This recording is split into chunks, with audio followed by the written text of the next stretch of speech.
ये कोई साधारण ईंटें नहीं हैं, गोबर की ईंटें हैं। जैसे मैं कहता हूँ कि जब भी आप कोई काऊ फार्म, कोई डेयरी फार्म खोलें, तो आप सिर्फ दूध या ब्रीडिंग के पर ही डिपेंड न रहें।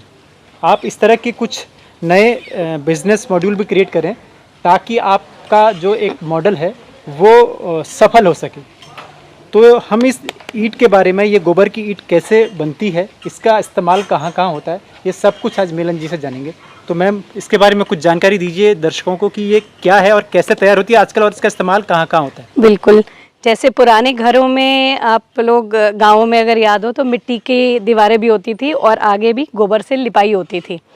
तो 2-3 रीजन से उसके कि एंटी जर्मिसाइडल, जो जर्मिसाइडल प्रॉपर्टीज़ होती हैं गाय के गोबर और गौमूत्र में, उसको मिला के लिपाई की जाती थी ताकि वायरस, बैक्टीरिया, इन सब का अटैक हमारे घर पे, हमारे बच्चे नीचे ज़मीन पे खेल रहे नहीं हो।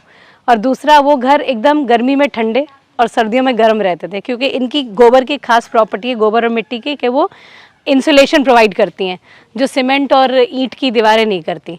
तो जब हम सीमेंट और वैसी ईंट है जो यूज़ करते हैं, जो मिट्टी की पकी हुई ईंट है, तो उस पर हमको बहुत ज़्यादा एनर्जी लगानी पड़ती है। एसी चलाएंगे आप, इलेक्ट्रिकल एनर्जी, सर्दियों में हीटर चलाएंगे, तो जो अगर इनका मकान बनेगा तो उसमें वो हमको उस एनर्जी पे जो हम वेस्टेज करते हैं वो बिल्कुल नहीं करना पड़ेगा, हम फ्यूल कंजर्व करेंगे। और पहले सभी को पता था, सबके घर ही से बनते थे, पर हम लोग सब इस चीज़ को भूल चुके थे। मैं भी उसमें से एक हूँ जिनको इसको बिल्कुल भूल चुके थे।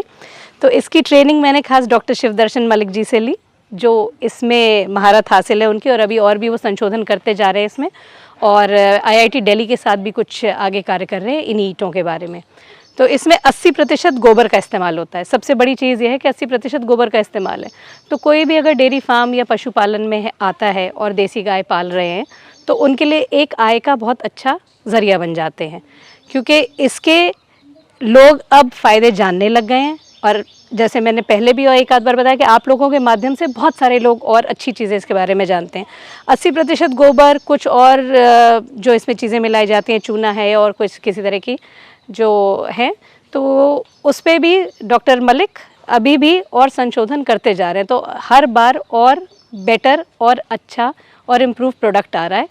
धूप बत्ती और दिया भी एक चीज़ है जिससे कि लोग, एक अच्छा आय का ज़रिया है वो भी, और शुद्धि तो करते हैं वो हमारे घर की। जो मैं देखता हूँ फ्लावर पॉट भी बनते हैं। फ्लावर पॉट भी बनते हैं, गमले, बिल्कुल आप सीधे उसी में पौधा लगाइए, और अगर आप चाहते हो उसे ट्रांसप्लांट करिए तो आप सीधे किसी उसी गमले को मिट्टी में आप ट्रांसप्लांट कर सकते हैं। तो क्या इनकी ड्यूरेबिलिटी है?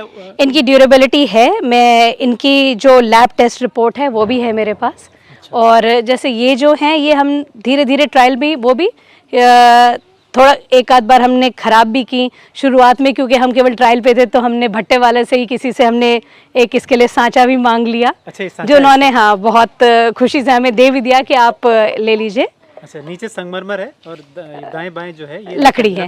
हाँ जी, तो ये इसका सांचा है। ये इसका सांचा है। अच्छा, पर तो वैसे स्टील, इसका MS का सांचा बनता है बहुत अच्छा। अच्छा, तो ये जो जितनी मुझे ईंटें दिख रही हैं, ये कितने दिन में तैयार हुई है? ये हम यहाँ पे पीछे चबूतरा है जिसपे हमने एक ही दिन में सारी की सारी यहाँ डाल के सुखा ली। 3 दिन में सूख के तैयार हो जाती है। उसके बाद हम इस तरह से इनका चट्टा लगा देते हैं। तो ये चट्टा जो है 3 दिन में तैयार हुआ है? 3 दिन में पहले तो हम खुली सुखाते हैं, अगले दिन उन्हें पलटा जाता है। पहले आपने खड़ी कर दी, फिर अगले दिन पलट दी, जिससे, क्योंकि और इनकी एक और जो खास बात है, जो ऐसी ईंट, हम मिट्टी की ईंट जो मार्केट में जो आती है, हाँ, ये भट्टे में इसको पकाना पड़ता है, मतलब ईंधन जलेगा। आप पर्यावरण को भी दूषित कर रहे हैं, ईंधन भी जला रहे हैं इसके लिए, जो कि गोबर की ईंट के लिए हमें ऐसा कुछ नहीं करना। ये सन ड्राइड, सूर्य की रोशनी में, सूरज की गर्मी से सुखा करके बनाई जाती हैं।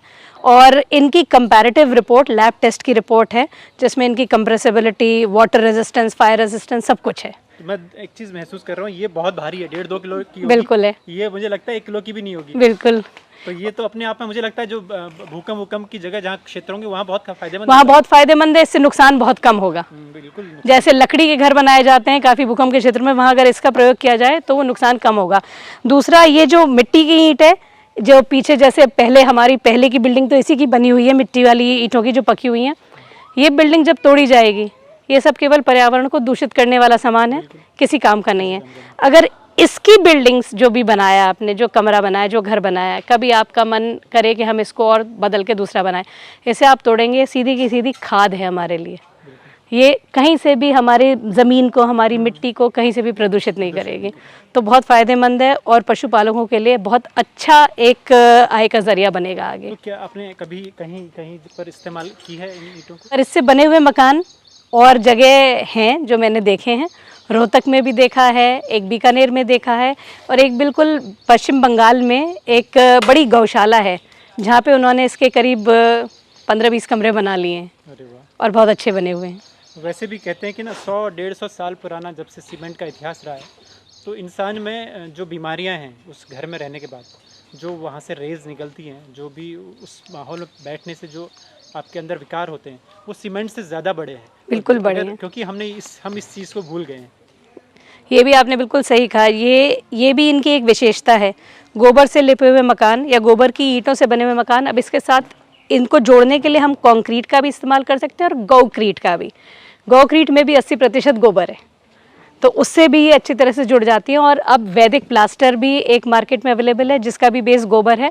साथ साथ अभी रिसेंटली एक वैदिक पेंट भी लॉन्च हुआ है जिसका भी बेस गोबर है। जब उसमें थोड़ा गोबर की मात्रा इससे कम है, पर अगर इन तीनों चीज़ों के मिश्रण से हम दीवार बनाते हैं तो जो ये मोबाइल फ़ोन आजकल हम सभी लोग यूज़ करते हैं, हर तरह का इलेक्ट्रॉनिक इक्विपमेंट, इंटरनेट के लिए आपके पास मॉडेम है, इनसे जो रेडिएशंस हैं या जो इलेक्ट्रोमैग्नेटिक तरंगें, किरणें जो निकलती हैं, ये उसको खुद सोख लेती हैं। तो उनका जो असर हमारे मस्तिष्क पे, हमारे बच्चों के शरीर पे होता है, वो कम हो जाता है। तो आज बहुत ही काम की जानकारी हमें मिलन शर्मा मैम ने दी है, तो ये बहुत लोगों के काम आएगी, और किसानों के काम आएगी और आम जन मानस के काम आएगी। बहुत बहुत धन्यवाद मैम आपका। धन्यवाद।